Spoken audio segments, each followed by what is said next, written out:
कदम यांनी अत्यंत धक्कादायक वक्तव्य कोणी रामदास कदम यांनी उद्धव ठाकरेंना उद्ध्वस्त केल्याशिवाय नाव सांगणार नाही असं ते म्हणतात. बरं बरं करू द्या ना.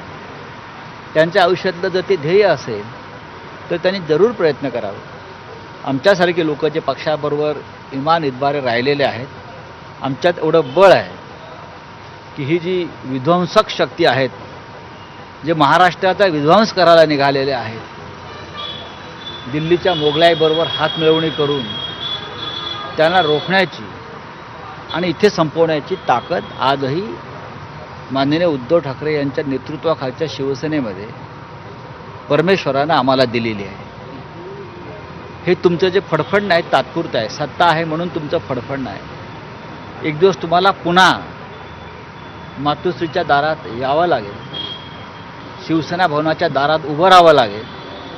हे माझं भाकीत नसून हा माझा दावा आहे.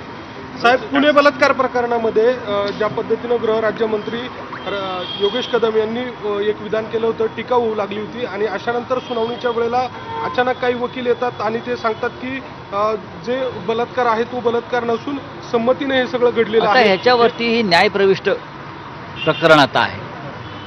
त्याच्यावरती इथे उभं राहून वक्तव्य करणं बरोबर नाही.